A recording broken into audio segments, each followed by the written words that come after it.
փորձում եմ իմ համեստ կարողություններով նաև լինել այս շարքերում։ Եվ քանի որ դուք մասնագիտությամբ իրավաբան եք, հիմա զանազան տարբերակներ են քննարկվում, ըստ որի ի վերջո թույլ չի տրվելու, որպեսզի Սամվել Կարապետյանի ուժը մասնակցի ընտրություններին։ Այդպիսի սցենարը որքանով է իրատեսական, որ կարվի, որքանով է իրատեսական, որ իշխանությունը կգնա այդ ճանապարհով։ Դե նայեք, հիմա դեռ ընտրությունների մեկնարկ չի տրվել, ընդամենը օրնա չէ հայտարարվել։ Իշխանության հետ կապված բոլոր քննարկումները վերաբերվում են ապօրինի վարչական իշխանական ռեսուրս գործադրելով ինչ-որ ապօրինի, որ սրանցից ոչ մեկը չի ասում ոնց անենք մի հատ լավ ծրագիր գրենք, ժողովրդին համոզենք, գնանք վստահ, դրանց էլ թեման իրանք էլ չեն քննարկում։ Իրանք քննարկում են, ասում են կուսակցությունը չգրանցենք, թե կուսակցությունը գրանցելուց հետո կենտրոնական ընտրական հանձնաժողովը չգրանցի, թե կենտրոնական ընտրական հանձնաժողովը գրանցի, հետո գրանցումը չեղյալ հայտարարի։ Հովակիմյանի ասացից ես եմ մոտավորապես։ Դասեք որ այն որ Հովակիմյանն ասում արդեն պրոբլեմ է։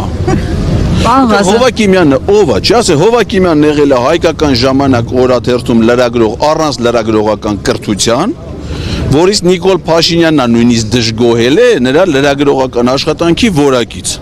Հետո երբ որ Նիկոլ Փաշինյանն եղել է ազգային ժողովի падգամավոր, Հովակիմյանն եղել է падգամավոր Նիկոլ Փաշինյանի օգնական, երբ որ Նիկոլ Փաշինյանն եղել է վարչապետ, Հովակիմյանն եղել է ազգային ժողովի падգամավոր, հետո ինքը իրան ընտրել է կենտրոնական ընտրական հանձնաժողովի նախագահ, որում իր ձայնը եղել է վճռորոշ։ Հիմա ասում եք Հովակիմյանը ասում է, այն որ ինքը ասում է արդեն վատ է։ Ասացից ինչ հասկացաք, ինքը չի ասել, որ չէ տալու որ մասնակցել, նման հայտարարություն չի արել։ Դե ինքը խո չի ասելու, մենք հիմիկ բանի սա իրանց պլանները խո միանգամից չի ասելու, բայց քանի որ այն որ ինքը ընտրական գործընթացների հետ որևէ կապ չունեցող, մասնագիտական կրթություն չունեցող մարդ է, ակնհայտ քաղաքական գործիչ է, զբաղեցնում է ապաքաղաքական պաշտոն, որը պիտի բոլոր քաղաքական ուժերի համար հավասար պայմաններով ընտրություն կազմակերպելու հնարավորություն ստեղծի։ Եթե ինքն այդ որոշում կայացնող, արդեն ինքը իր հանգամանքով կասկածի տակ է դնում այդ գործընթացի հիմնավորվածությունը։ Պարոն Ղազարյան, խնդրում եմ ասեք, նայեք, ինչ դուք հայտարարել եք, ձեզ ասում եմ, որ դուք դավաճանել եք Սերժ Սարգսյանին։ Հիմա կասեք, դուք դավաճանել եք Սերժ Սարգսյանին եւ հաշվի առնելով, որ դուք իմպիչմենտի ջատագովներից եք, իսկ ուժեղ Հայաստանը գնում է ընտրության, հիմա դուք ո՞նց եք կարծում, իմպիչմենտն է ճիշտը, թե ընտրության գնալն է ճիշտը։ Նախ դավաճանություն եզրույթը իմ հետ որևէ դրվագով երբևէ իմ կյանքի ընթացքում չի առնչվել եւ չի կարող առնչվել ընդհանրապես։ Ես որևէ մեկին չեմ դավաճանել ընդհանրապես իմ կյանքում, ես գործում եմ իմ սկզբունքներին համապատասխան, իմ սկզբունքներին հավատարիմ։ Սերժ Սարգսյանի հետ իմ առնչությունները եղել է եւ կուսակցական իմաստով, երբ որ ես ժամանակին եղել եմ հանրապետական կուսակցության անդամ, իսկ հանրապետական կուսակցությունը իմ կուսակցական գործունեությունը դադարեցրել է կուսակցության խորհրդի որոշմամբ 12 տարի առաջ։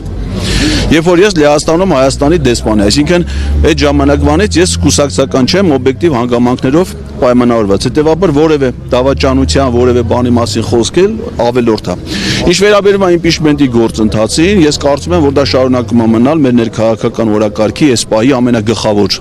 հարցը, գլխավոր թեման, եւ պետք է ամեն հնարավոր ջանք գործադրել մինչեւ հունիսի 7-ը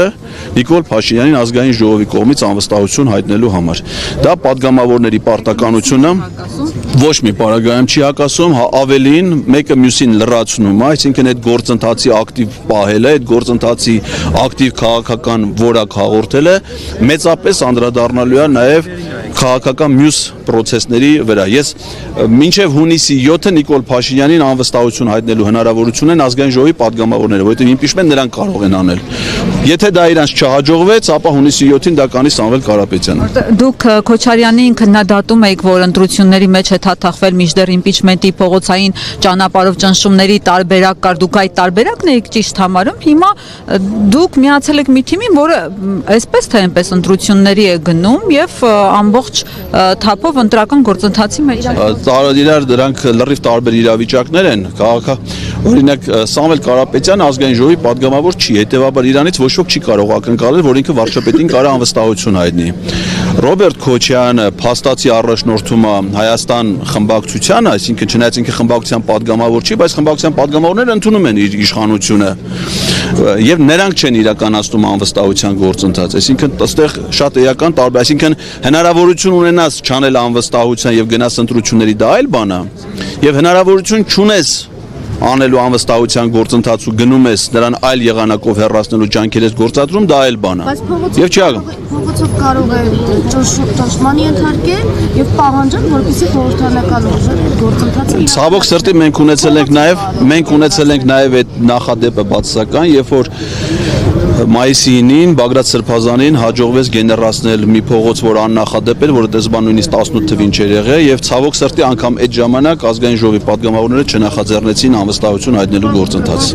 Երեք իշխանականները նաև Չակերտա, որ ձեր սիրելի Պետրոս Ղազարյանն էր անդրադարձել ձեր ուժեղ Հայաստանին միանալու Տարոն Չախոյանը, ձեզ քննադատում էին, ասում են մի գրկից մի գիրք է թռնում, իմ գործընկերը Ռիփսիմեն տվեց, հա, իմպիչմենտի գործընթացի վերաբերյալ հարցը, ես կուզենայի դուք արձագանքեիք այս համացանցում ձեր անվան վերաբերյալ, հա, արձագանքներ։ Երեկվա իմ հայտարարությունից հետո անկեղծ ասած ես շատ մեծ ուշադրությամբ եմ հետևում արձագանքներին։ Միայն Facebook-յան իմեջում տեսանյութը նայել արդեն 54,000-ից ավել մարդ, 2,000-ից ավել դրական հավանումներ կան, հազարավոր դրական մեկնաբանություններ, մեծամասն ողջունում են։ Պետրոս Ղազարյանը իհարկե բացառություն է, Տարոն Չախոյանը, մի քանի հոգի կան, որոնք այդ իմաստով բացառություն են։ Ես հասկանում եմ իրանց անհանգստությունը, մարդկայնորեն իրանց նաև կարեկցում եմ այդ իմաստով։ Իրանք միամիտ մարդիկ չեն, իրանք հիմարներ չեն, իրանք հասկանում են ընդհանրապես Սամվել Կարապետյանի շուրջ հասարակական կոնսոլիդացիայի հնարավորությունները, իրանց աչքով տեսնելով դրա պրակտիկ դրսևորումները, իրանք ավելի հիմնավոր են զգում այն անհանգստությունը, որ իրանք պետք է զգան։ Ես կարծում եմ այդ ջղաձգումները ավելի շատ միայն դրանով է պայմանավորված։ Իսկ ինչ վերաբերվում է իմ ստեղից մինտեղ գնալու, ես միշտ գտնվում եմ նույն վայրում, արդեն 2020 թվականից, դա Նիկոլ Փաշինյանի դեմ պայքարի բոլոր հնարավոր շարժումներն են։ Ես ոչ միայն բոլոր շարժումներին եմ մասնակից եղել ամենաակտիվ դերակատարումով, այլ անգամ ինքս եմ փորձել շարժումներ նախաձեռնել 2022 թվականի օգոստոսի 23-ի անկախության շարժումը, հանրահավաքը, բայց ցավոք սրտի մեզնից ոչ մեկին չի հաջողվել ունենալ հաջողություն։ Հիմա ես տեսնում եմ հաջողության մեծ հնարավորություն եւ իմ համեստ կարողություններով կանգնած եմ նաեւ այս շարժիկը, ես միշտ իմ տեղում եմ փողոցում Նիկոլ Փաշինյանի դեմ պայքարի առաջնագծում եւ ով որ այդ առաջնագծում ունենում առաջնային դեր, նա ավտոմատ դառնում է իմ բարեկամը։ Պետրոս Ղազարյանի հաղորդումների մշակումները շարունակվելու են։ Մեծ, այո, իր գրաֆիկով, դա ինքը մեզ վրա ոչ մի դրական կամ բացասական ազդեցություն չի թողնում, ամեն երեքշաբթի եւ ամեն ուրբաթ։ Ես գիտեմ, որ Պետրոս Ղազարյանը ամենաառաջնային, ոնց որ ես եմ իր հաղորդումները պարտադիր նայեմ, որպեսզի տենամ ու մշակեմ ու ընեցել ինքը նայում եմ մեր հաղորդումները եւ ոչ միայն ինքը, ես գիտեմ, որ դա նաեւ ԿՊ-ում ամենասիրած հաղորդումներից է, իրանք իրար փոխանցում են, բան լսել եմ, էլի, այդպես բան մեծ բավականություն են ստանում ու ճիշտ են անում, այդ հաղորդումները շարունակվելու է, իսկ Պետրոս Ղազարյանի անհանգստությունը կարծեմ ես գրել էի, որ հատկապես ղազախական ծորենի